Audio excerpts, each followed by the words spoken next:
Hey, I know some of y'all been asking for some training videos, so we're going to talk about lateral movements, how important they are. We're also going to talk about when you should use your sights and when you shouldn't. Okay, and action is always faster than reaction. So we're going to cover that. We're actually working on the sim today, so I'm going to talk to you a little bit about that. So if I have, and I'm going to kind of move this camera around, if I have this individual and he's up pretty close to me, or within me being able to still draw my firearm. If he starts running at me, if I back up, am I changing anything about the situation? Am I changing anything about his action? No. I'm still reacting to his action by backing up. Now, if I do a lateral movement, the individual's there, he starts to run at me, and as I'm doing the lateral movement, I'm coming out of my holster and firing 3 to 5 rounds as quickly as possible, okay? By me doing a lateral movement, I am now counteracting his action. Now I'm doing the action. And he changes his OODA loop. His OODA loop's got to start all over because I moved, left or right. I moved on him. But as I'm moving, I'm drawing my firearm. I'm not using my sights. I am just shooting 3 to 5 rounds. Because remember, we're not all trying to hit little buttons, right, little holes right here. We're trying to hit an area this big. All right, so for instance, 3 to 5 rounds, that's pretty big place right there.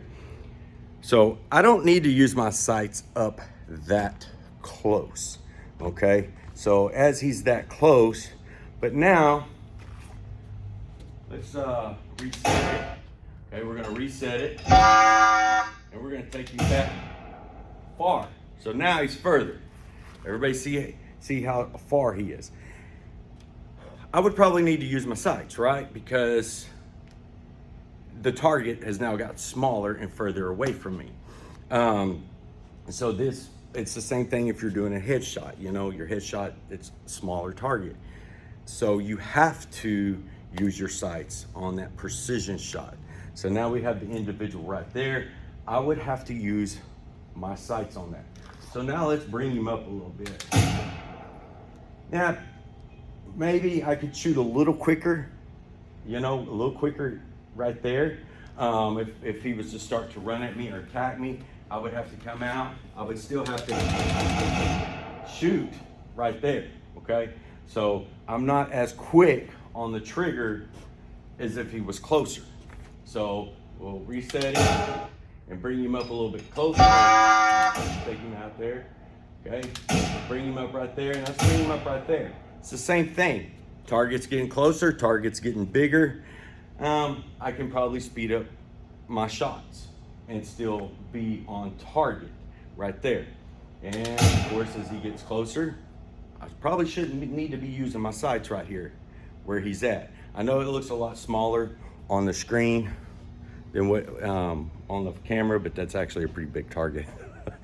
And then of course, we bring him in.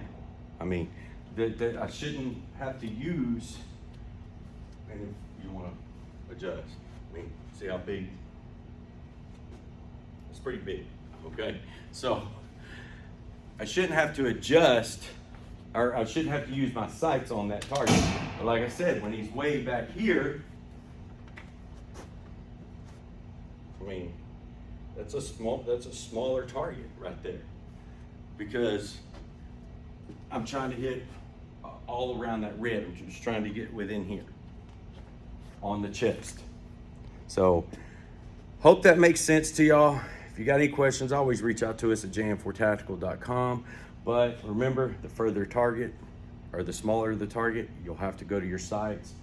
The closer they get in, you can probably still have to use your sights, but you could probably speed up your trigger pull. And then closer, you shouldn't be using your sights. Shouldn't be using your sights on a target that close.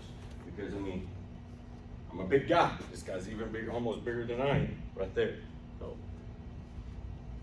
hope that answers, and I hope that sums up some questions, things like that. Remember, you should know where you're at on the range. It's not all about going to the range and punching little holes right here.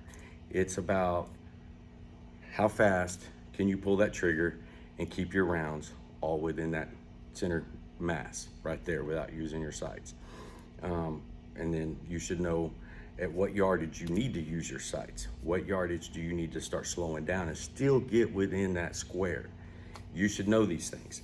But then also precision shooting is important, because if you ever have to shoot a precision shot, you're only going to get one of those, and it's going to be a very small target. So hope that helps. Thanks for watching. Check us out at jm4tactical.com. Appreciate y'all.